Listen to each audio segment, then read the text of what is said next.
Hi everyone, welcome to Easy English with Ambika YouTube channel. Guys, நம்ம என்ன பார்த்துட்டு இருக்கோம் அப்படினா 45 days study plan பார்த்துட்டு இருக்கோம். So இந்த classes எல்லாமே ரொம்ப important, ரெகுலரா ஃபாலோ பண்ணுங்க, கன்சிஸ்டன்ட்டா படிங்க. So கண்டிப்பா நமக்கு SSC exams இன்னும் 50 days, nearly 50 days தான் இருக்கு. நீங்க இப்பல இருந்து உங்களுக்கு தெரிஞ்ச பேசிக் கூட நீங்க வந்து படிக்க ஸ்டார்ட் பண்ணீங்கனாலும் கூட டெஃபினட்டா இந்த நியூ சிலபஸோட அடாப்ட் பண்ணி exams வந்துட்டு clear பண்ண முடியும். ஓகேவா? ஸோ இந்த கிளாஸஸை ரெகுலராக ஃபாலோ பண்ணிக்கோங்க. ஸோ செஷனுக்குள்ளே போகிறதுக்கு முன்னாடி நம்ம easy English with Ambika app download பண்ணாதவங்க டவுன்லோட் பண்ணிக்கோங்க. ஸோ இதில் வந்து உங்களுக்கு 3 கோர்சஸ் அவைலபிளாக இருக்குது. Grammar, basics, vocabulary course. இது மூணுமே உங்களுக்கு தனித்தனியாகவும் இருக்குது, காம்போலையும் இருக்குது. ஓகேவா? ஸோ இதில் பார்த்தீங்கன்னா இந்த 45 கிராமர் ரூல்ஸ் அப்படின்றது எஸ்எஸ்சி ஸ்பெஷலாக எம்டிஎஸ்க்கு ஸ்பெஷலாக வந்து கேட்குற இந்த 45 கிராமர் ரூல்ஸ். அண்ட் இந்த கோர்ஸ் வந்து உங்களுக்கு பேசிக்ஸ் இருக்கும், எக்ஸாம் டாபிக்ஸ் இருக்கும், டெஸ்ட் சீரீஸ் இருக்கும், 1000 குவிசஸ் இருக்கும், எல்லாமே உங்களுக்கு இதில் கவர் ஆகும். ஓகே, நீங்கள் பேசிக்ஸ் A to Z வந்து உங்களுக்கு இதில் கவர் ஆகும். Noun, pronoun, adjective, verb, tense, 12 tenses எல்லாமே டீட்டெயில்டாக இருக்கும். ஓகேவா? நெக்ஸ்ட் இந்த வெக்காபுலரி கோர்ஸ் வந்து எஜுகேட்டிவ் பேட்டர்னில் இப்போ கொஞ்சம் லெவல் இன்க்ரீஸ் பண்ணியிருக்காங்க இல்லையா? ஸோ அந்த பேட்டர்ன் பேஸில் வந்து உங்களுக்கு வெக்காப்ஸ் இதில் இருக்கும். One word substitution, synonyms, antonyms, idioms and phrases, homophones, spellings, இது எல்லாமே இது வரைக்கும் இருந்த மாதிரி பிளாக் புக்லேயோ இல்லை பின்னக்கல் புக்லேயே இருக்கிற மாதிரி இருக்காது. ஒரு லெவல் கொஞ்சம் உங்களுக்கு அதிகமாக இருக்கும். ஏன்னா அந்த பேஸில் தான் உங்களுக்கு எக்ஸாம் கொஸ்டின்ஸ் கேட்குறாங்க. ஸோ அந்த பேஸில் இருக்கும். அண்ட் ஆல்சோ நான் வந்து வேர்ட் பவர் மேட் ஈஸி அந்த புக்ஸ்ல இருந்துமே நான் ஒரு சில வெக்காப்ஸ் எடுத்திருக்கேன். ஓகேவா? கண்டிப்பாக இது உங்களுக்கு ரொம்ப ஹெல்ப்ஃபுல்லாக இருக்கும். இடியம்ஸ்லாம் பார்த்தீங்கன்னா ரேண்டமாக கொடுக்கவே கிடையாது. உங்களுக்கு எப்படி இருக்கும்னா, இப்போ கலர்ஸ்ன்னு எடுத்துக்கிட்டிங்கன்னா கலர்ஸில் வந்துட்டு black, blue, red, white, purple அந்த மாதிரி நீங்கள் ஒரு கலர்ஸ்லேருந்து நீங்கள் படிக்கும்போது bunch of idioms and phrases நீங்கள் வந்து லேர்ன் பண்ணிக்கலாம். ஓகேவா? ஸோ அதில் வந்து உங்களுக்கு ஐடியாஸும் கிளியராக இருக்கும். வித் எக்ஸாம்பிள்ஸோட டீட்டெயிலாக நான் கொடுத்துருக்கேன். அது வந்து உங்களுக்கு இந்த வெக்காப்ஸில் இருக்கும். ஓகேவா? அது வந்து வெக்காப் PDF கோர்ஸில் இருக்கும். ஸோ இப்போ இதில் என்ன இருக்குது அப்படின்னா, இது மூணுமே நீங்கள் தனித்தனியாக வாங்கினீங்கன்னா உங்களுக்கு ப்ரைஸ் அதிகமாக இருக்கும். ஏன்னா இதுவே 499, இது 699, இதுவும் வந்து 499 இருக்கும். இது மூணுமே காம்போவில் இந்த ப்ரைஸில் வந்து ஆஃபரில் உங்களுக்கு இருக்குது. 999க்கு நீங்கள் வந்து பர்ச்சேஸ் பண்ணிக்கலாம். இது மூணுமே உங்களுக்கு இதில் இன்க்ளூட் ஆகும். Video course, 45 grammar rules, vocab PDF course. ஓகேவா? கூப்பன் கோடில் இதை அப்ளை பண்ணோம்னா நீங்கள் டேரெக்டாகவே வந்துட்டு இதை நீங்கள் கெட் பண்ணிக்கலாம். ஸோ நீங்கள் இங்கிலீஷில் நீங்கள் ஸ்ட்ராங் ஆகணும், கம்ப்ளீட்டாக ஃபுல் மார்க் எடுக்கணும் அப்படின்னு நீங்கள் வந்து பேசிக்ஸ்லேருந்து லேர்ன் பண்ணணும், நல்லா ஸ்ட்ராங் ஆகணும், கிராமர் ரூல்ஸ்லாம் லேர்ன் பண்ணணும், டெஸ்ட்டும் போட்டு பார்க்கணும். டெஸ்ட்டு வந்து நம்ம என்ன பண்ணிட்டு இருக்கோம்னா, இப்போ வந்து எஜுகேட்டிவ் பேட்டர்ன் சேஞ்ச் ஆகிடுச்சு இல்லையா? அந்த பேட்டர்ன் பேஸ்லேயும் கொஷின்ஸ், டெஸ்ட் சீரிஸ் இதில் உங்களுக்கு ஆட் ஆகும். நீங்கள் கோர்ஸ் பர்ச்சேஸ் பண்ணதுக்கப்புறமும் கூட இதில் உங்களுக்கு கண்டென்ட் ஆட் ஆகும். அதுவும் ஆட் பண்ணிட்டு தான் இருக்கும். அண்ட் ஆல்சோ இப்போ ரீசெண்டாக நடந்த ஸ்டெனோ எக்ஸாம் இருக்கு இல்லையா? ஸ்டெனோவில் கேட்ட வெக்காப்ஸ், கிராமர் கொஷின்ஸ், பேசேஜ் அதுவுமே உங்களுக்கு இதில் நான் ஆட் பண்ணிட்டு தான் இருக்கிறேன். ஓகேவா? ஸோ நீங்கள் வந்து எஸ்எஸ்சிக்கு ப்ரிப்பேர் பண்ணுறீங்கன்னா இந்த பிளாட்ஃபார்ம் கண்டிப்பாக உங்களுக்கு ரொம்ப ஹெல்ப்ஃபுல்லாக இருக்கும் இங்கிலீஷ்க்கு. அண்ட் ஆல்சோ லாஸ்ட் இயர் நிறைய ஆஸ்பிரன்ஸ் நம்ம கோர்ஸஸ் அக்சஸ் பண்ணி நிறைய ஆஸ்பிரன்ஸ் எக்ஸாம்ஸ் கிளியர் பண்ணியிருக்காங்க. உங்களுக்கும் ரொம்ப ஹெல்ப்ஃபுல்லாக இருக்கும். அதே மாதிரி நிறைய ஆஸ்பிரன்ஸ் எக்ஸாம்ஸ் கிளியர் பண்ணணும் அப்படின்னு நான் வந்து கேட்டுக்கிறேன். ஓகேவா? ஆர்சி ஃபர்ஸ்ட் செட் பாருங்க. ஃபர்ஸ்ட் என்ன பண்ணணும்னா, நம்ம ரேண்டமாக இப்படிதான் உங்களுக்கு ஆர்சி இருக்கும். டேஷ் டேஷ் டேஷ்னு இடையில உங்களுக்கு டேஷஸ் இருக்கும். அந்த டேஷஸ் ஃபில் பண்ணாமலேயே அந்த பேராகிராஃப்ல என்ன சொல்ல வராங்க அப்படின்றது நமக்கு ஒரு ஐடியா வந்து நம்ம கெட் பண்ணிக்கணும். பேராகிராஃப் லேர்ன் பண்றது வரைக்கும் ஜஸ்ட் ஒரு ஒன்ஸ் படிக்கும்போது தெரிஞ்சுக்கணும். ஸோ அது என்ன கோர்ல இருக்கு, என்ன மாதிரி ஐடியால இருக்குன்றது தெரிஞ்சிச்சுனா தான் அந்த டேஷ்ல என்ன அப்ளை பண்ண முடியும் அப்படின்றது நமக்கு வந்து தெரிய வரும். ஓகேவா? ஸோ பாருங்க, ஃபர்ஸ்ட் கொஸ்டின் பேராகிராஃப் படிச்சிடலாம். The games were held every 4 years from 1924 until 1936, after which they were dashed by World War II. The Olympics dashed in 1948 and was dashed held every 4 years. Until 1992, the Winter and Summer Olympic Games were held in the same years. But in accordance with a 1986 dash by the International Olympic Committee to place the summer and winter games on dash 4-year cycles in alternating even numbered years. The next Winter Olympics after 1992 was in 1994. Okay, guys, இதில் எப்படி இருக்கு? கேம்ஸை பற்றி சொல்கிறாங்க, ஒலிம்பிக்ஸை பற்றி சொல்கிறாங்க. இந்த மாதிரி every 4 year வந்து நடந்துட்டு இருந்துச்சு. அதுக்கப்புறம் என்னாச்சு, வேர்ல்டு வாரால் அது என்னமோ ஆகியிருக்கு, அந்த டேஷ் என்னன்னு தெரியல. அதுக்கப்புறம் இந்த ஒலிம்பிக்ஸ்ல வந்து என்ன நடந்துச்சு, டேஷ் 1948ல என்னமோ நடந்திருக்கு. And was dash held every 4 years நடக்கும் அப்படின்னு நம்ம சொல்றாங்க. until 1992 வரைக்கும் summer and winter Olympic games வந்து சேம் இயர்ல நடந்துட்டு இருந்துச்சு. ஆனா இந்த மாதிரி பட் இன் அக்கார்டன்ஸ் அதன்படி அக்கார்டன்ஸ் வித் 1986 சம்திங் ஏதோ ரூல் மாதிரி இதுபடி என்ன நடந்திருக்குன்னா, by the international Olympic committee to place the summer and winter games on dash.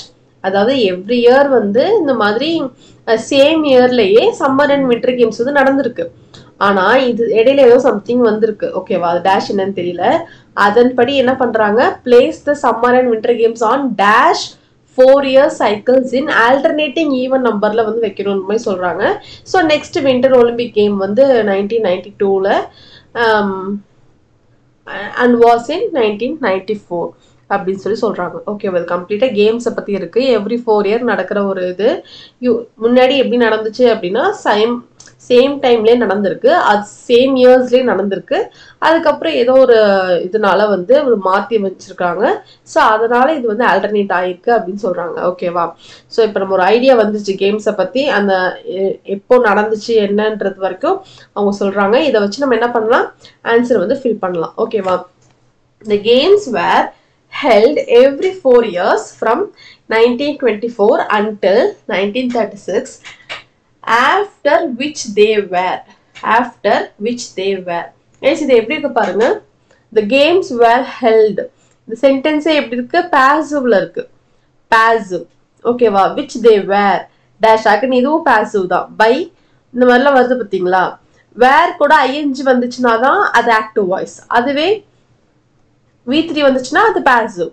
ஓகேவா, and which they were dash. அப்ப இங்கே என்ன வந்துடணும்னா ஒரு V3 verb தான் வரணும். ஓகேவா, என்ன சொல்றாங்க, கேம்ஸ் எவ்ரி 4 years நடந்துகிட்டு இருந்துச்சு. எப்பல இருந்து 1924ல இருந்து 1936 வரைக்கும் எவ்ரி 4 years இந்த கேம் நடந்துட்டு இருந்துச்சு. ஆஃப்டர், அதாவது இந்த வேர்ல்டு வார் 2 வர வரைக்கும், வேர்ல்டு வார் 2 வராத வரைக்கும் அது நடந்துகிட்டு இருந்துச்சு. வந்ததுக்கு அப்புறம் என்ன ஆச்சு, அந்த மாதிரி அது நடக்கல அப்படின்னு சொல்றாங்க. which they were, after which they were dash, அது என்னமோ ஆகிருக்கு, அதனால அது நடக்கல. அதுக்கு முன்னாடி வரைக்கும் இப்படி நடந்துகிட்டு இருந்துச்சு, ஏன்னா பாஸ்ட்ல தான் சொல்றாங்க இல்லையா, இப்படி நடந்துகிட்டு இருந்த கேம் இதனால நடக்கல அப்படின்ற மாதிரி இதை சொல்றாங்க. ஆப்ஷன் பாருங்க, இன்டரப்டட், சாலிசிட்டட், கரப்டட், காம்ப்ளிகேட்டட். கரப்ஷனுக்கு இங்க ஒன்றும் இல்லை, ஓகேவா, காம்ப்ளிகேட்டும் இல்லை, இன்டரப்டட் தான் கரெக்ட். வேர்ல்டு வார் 2வால அது என்னாச்சு, இன்டரப்ட் ஆயிடுச்சு. வேர்ல்டு வார் 2வால அது வந்து அது இருந்த மாதிரி நடக்கிறதுக்கு அங்கே பாசிபிலிட்டிஸ் இல்லை, அது வந்து நடக்க முடியாம அந்த கேம் வந்து அப்போ அக்கர் ஆக முடியாம இன்டரப்ட் ஆயிடுச்சு. ஓகேவா, so the games were held every 4 years from 1924 until 1936, after which they were interrupted. எதால இன்டரப்ட் ஆச்சு, வேர்ல்டு வார் 2வால இன்டரப்ட் ஆச்சு. ஓகேவா, interrupted by world war 2. Next question பாருங்க. 1 நம்ம வந்து ஃபில் பண்ணிட்டோம். இப்போ 2 இங்க இதை நீங்க பார்த்துக்கோங்க. நெக்ஸ்ட் வந்து 2. The Olympics dash in 1948. The Olympics dash in 1948 and was. Ice இந்த இயர் பார்த்துக்கோங்க. 1924ல இருந்து 1936 வரைக்கும் எவ்ரி 4 years நடந்துகிட்டு இருந்துச்சு. அப்புறம் இன்டரப்ட் ஆச்சு. அதுக்கப்புறம் என்ன ஆச்சு, The Olympics dash in 1948. இதுக்கெல்லாம் அப்புறம் தான் இது. அப்ப என்னாச்சு, இடையில ஸ்டாப் ஆச்சு இல்லையா, ஒரு இதுல கண்டினியூவா நடந்துகிட்டு இருந்துச்சு, அப்புறம் பிரேக் ஆச்சு, இப்ப மறுபடியும் என்ன ஆகுது, அது ஸ்டார்ட் ஆகுதுன்னு சொல்றதுக்கு நம்ம என்ன சொல்லுவோம், திரும்ப அகன் அது வந்து நடக்குது அப்படின்னு சொல்றதுக்கு என்ன சொல்லுவோம், ரெசியூம்டு. ஓகேவா, டிரான்ஸ்ஃபார்ம்டு இல்ல, கன்ஃபார்ம்டு இல்ல, அக்கஸ்டம்டு இல்ல, ரெசியூம்டு. எப்போ ரெசியூம் ஆச்சு அப்படின்னா 1948ல ரெசியூம் ஆச்சு. அண்ட் வாஸ் டேஷ் ரெசியூம் ஆகி and was dash held every 4 years. இப்போ எவ்ரி 4 yearsன்றது முன்னாடி அதே மாதிரி தானே நடந்துச்சு. இங்க பாருங்க, எவ்ரி 4 years நடந்துகிட்டு இருந்த கேம் நடந்துகிட்டு இருந்தது, வேர்ல்டு வாரால இன்டரப்ட் ஆச்சு, திரும்ப அது வந்து ஸ்டார்ட் ஆகுது, ரெசியூம் ஆகுது. ஓகேவா, ரெசியூம் ஆகுது. அண்ட் வாஸ் திரும்ப அது எப்படி இருக்கு, அதே மாதிரி நடக்குது. எவ்ரி 4 years வந்து நடந்துகிட்டு இருந்துச்சு இல்லையா, அதே மாதிரி இப்போவும் நடக்குது. ஸோ பாருங்க, நெவர் வருமா, நெவர் இல்ல, பார்கெயின் இல்ல, ரீகெயின் இல்ல, அகன். திரும்ப அதே மாதிரி எவ்ரி 4 இயர்ஸ் வந்து நடக்குது. ஓகேவா? அன்டில் 1992 வரைக்கும் இங்க பாருங்க 48 ஸ்டார்ட் ஆனது இது வரைக்கும் நடந்துகிட்டு தான் இருக்கு. அன்டில் 1992 வரைக்கும் நடந்துகிட்டு இருக்கு. The winter and summer Olympic games were held in the same years. அப்போ வந்து என்னாச்சு, winter and summer Olympic games வந்து அது வரைக்குமே winter and summer Olympic games வந்து சேம் இயர்ல நடந்துகிட்டு இருந்துச்சு. ஆனா but in accordance with 1986 dash but in accordance with 1986 அதன்படி இங்க என்னமோ வரும், அது வந்து என்னவா இருக்கும், ஒரு நவுனா தான் இருக்கும். அதன்படி by the international Olympic committee என்ன பண்றாங்கன்னா to place the summer and winter கேம்ஸை வந்து இப்படி வந்து மாத்தி வைக்கிறாங்க. ஸோ அந்த அதன்படிங்கிறது என்ன, 1986 வந்துருச்சா, இங்க ஒரு நவுன், இது வந்து ஆட்ஜெக்டிவ் ஆயிடும். ஓகேவா? 1986 டேஷ் இன்சிஷன் வருமா, வராது. இன்டெசிஷன் இல்ல, ரீகெயினும் இல்ல. ஸோ இது என்ன, டெசிஷன், அந்த டெசிஷனின் படி. But in accordance with a 1986 decision by the International Olympic Committee to place the summer and winter games on என்ன பண்றாங்க, அதாவது சேம் இயரா நடந்துகிட்டு இருந்துச்சு. இங்க இருக்கு பாருங்க, சேம் இயர்ஸ்ல இந்த கேம்ஸ் நடந்துகிட்டு இருந்துச்சு இல்லையா, இத வந்து வேற வேற இதுல வந்து மாத்தி வைக்கிறாங்க. ஓகேவா? ஸோ வின்டர் கேம்ஸ் ஆன் ஃபைனலா என்ன இருக்கு, என்ன பண்றாங்க, சேமா ஒரே பீரியட்ல நடந்துகிட்டு இருந்ததை பிரிச்சு பிரிச்சு வைக்கிறாங்க. பிரிச்சுன்றது எப்படி வரும், டுகெதர் வருமா, டுகெதர்ன்றது சேர்ந்துதான் இருக்கு. அதை வந்து என்ன பண்றாங்க, பிரிக்கிறாங்க. டுகெதர் இல்ல, மேட்சிங் இல்ல, கஸ்டமரி இல்ல, on separate 4 years, separate 4 years சைக்கிளா கொண்டு வராங்க. இன் ஆல்டர்னேட்டிங் ஈவன் நம்பர்ட் இயர்ஸ்ல, அதாவது சேம் எவ்ரி 4 இயர்ல கைஸ் இங்க பாருங்க, எவ்ரி 4 இயர்ல சேம் டைம்ல அந்த ரெண்டு கேம்ஸுமே நடந்துகிட்டு இருந்துச்சு. இது என்ன பண்றாங்கன்னா ஆல்டர்னேட் இயர்ஸ்ல தனித்தனியா இதுல ஒரு சம்மர் கேம், இதுல ஒரு வின்டர் கேம், அந்த மாதிரி தனித்தனியா கொண்டு வராங்க. ஆல்ரெடி இப்படி நடந்துகிட்டு இருந்தது இப்போ இந்த ஃபார்மெட்ல கொண்டு வராங்க. ஓகேவா? ஸோ செப்பரேட் 4 இயர் சைக்கிள்ஸ் இன் ஆல்டர்னேட்டிங் ஈவன் நம்பர்ட் இயர்ஸ், அதுலயும் ஈவன் நம்பர் இயர்ஸ் 2, 4, 6, 8 அந்த மாதிரி ஈவன் நம்பர்ட் இயர்ஸ்ல வந்து வைக்கிறாங்க. So the next winter Olympics after 1992 was in 1994.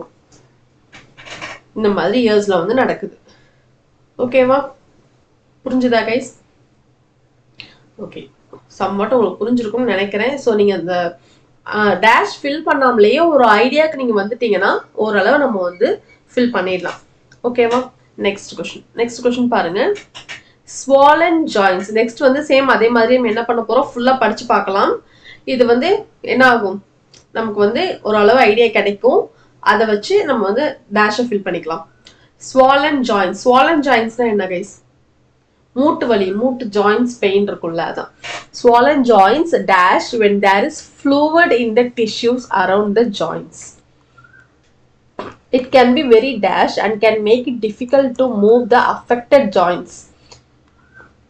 In some cases, swelling may cause affected joints to increase in size or appear to be an odd dash joint pain, and swelling can affect more than one dash at a time. The most common joints to be dashed by pain and swelling are elbows, wrist, shoulders, the base of the spine, knuckles, hips, knees or ankles. நீங்களே fine பண்ணிருப்பீங்கன்னு நினைக்கிறேன். ஒன்னும் இல்லை, மூட்டு வலியை பத்தி பேசுறாங்க, அவ்வளவுதான். இது நிறைய பேர் எக்ஸ்பீரியன்ஸ் பண்ணுவீங்கன்னு நினைக்கிறேன். இந்த இடுப்பு வலி, முதுகுல பெயின் வரும், ஹிப்ல, பிரிஸ்ட்ல, ஆங்கிள்ல, நீ, கால்ல, ஸ்பைனல் கார்ட்லாம் வலிக்கும் இல்லையா, அது ஷோல்டர் பெயின், இந்த மாதிரி பெயின்ஸ்லாம் வரும்ல, அதுதான் சொல்றாங்க. ஒன்றும் இல்லை, ஸ்வாலன் ஜாயின்ஸ். இந்த மூட்டு வலிங்கிறது என்ன அப்படின்னா, ஸ்வாலன் ஜாயின்ஸ் என்ன ஆகுது, dash when there is fluid in the tissues around the joints.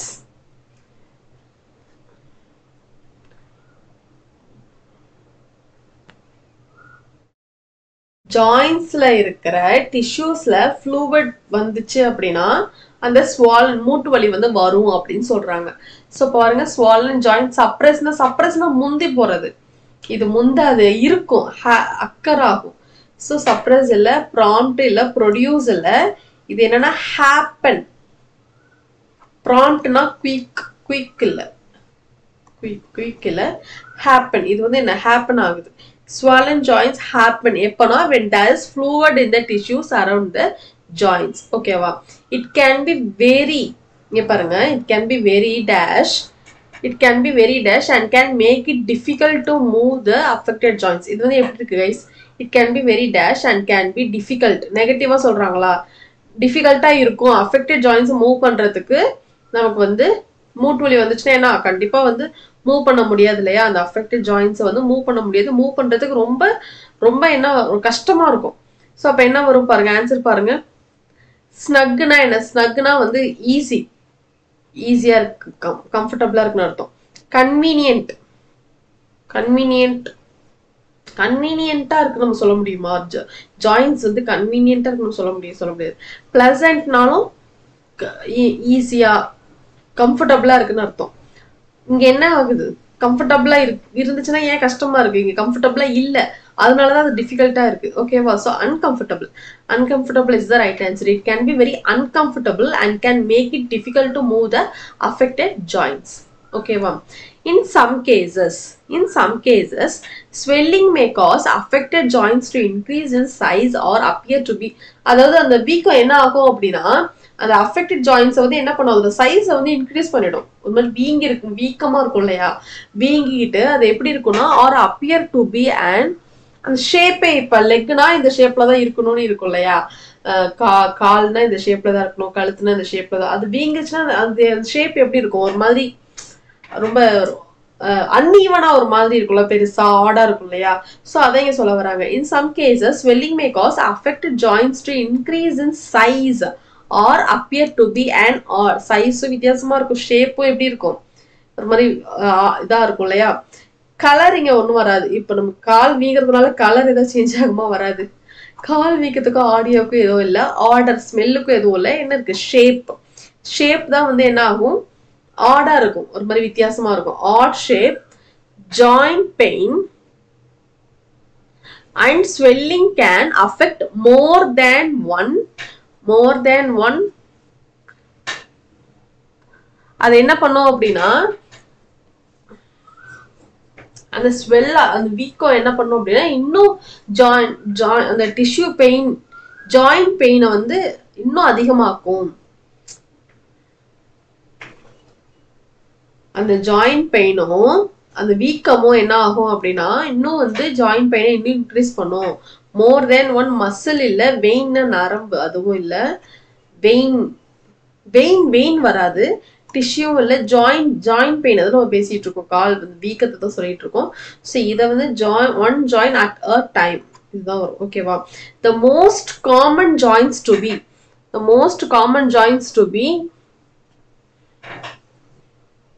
எங்கெல்லாம் எந்த இடத்துக்கிட்டலாம் அந்த ஜாயின்ஸ் அப்படின்றது நமக்கு அஃபெக்ட் இதாகும் அப்படின்னா, the most common joints to பிக்கு அப்புறம் என்ன வரணும்? B3.